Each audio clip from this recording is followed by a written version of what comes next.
Hello everybody, so I have caught up with Tristan from All or Nothing Productions. Tell us about what you have at the show. Now, this was a Kickstarter that now is for sale here at the show, which we love that, so you can go and get that instant satisfaction for buying the game. Tell everybody about the game. It's a fantasy adventure game called Gloom of Kilforth. We kickstarted it 18 months ago, and we've spent all that time developing it because we used one artist for the whole game, and Anya Krikskowska is a really amazing talent, and she's produced nearly 300 unique images to flesh out this fantasy adventure world that we've created. So it's a 1 to 4 player game for heroes adventuring in a world that's slowly being engulfed in the gloom of the title, and this gloom is being caused by an ancient evil that's spreading it from another world. So the heroes have to travel around the map having adventures, meeting strangers, exploring ancient shrines and places, and basically telling the chapter or the saga of their hero as they go through the game. So it's a very narrative driven game, and throughout that, each time a hero completes a chapter of their saga, they'll level up and become more powerful. And so basically you can play it either competitively or cooperatively, or solo if you like. In the competitive game, it's a race to become powerful enough to take on the ancient evil and win the game.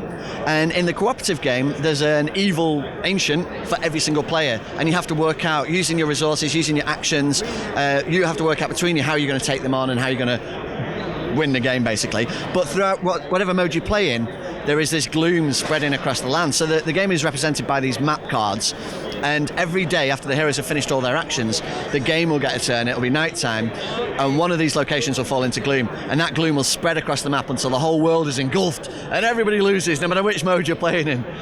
So there's essentially a countdown timer going on through the whole course of the game. Absolutely, yeah. So it's to sort of keep that pressure up, so heroes can't just dawdle. And if you wanted to play it solo, you could play 1, 2, 3, or 4 heroes and just go up against the game and see how you fare. I love that. I love games that give you that solo option. It's always more fun to play with people, but for all those times when there isn't anybody for you to play the game with, you can still have a go at it, which is great. Yeah, I think it's a great method to learn how to play the game as well. Rather than just reading the rules, if you actually get some hands-on experience with it and figure out how the mechanics really integrate into the game, then it helps you. Yeah, absolutely. Now, you have another game. It's currently Kickstarter?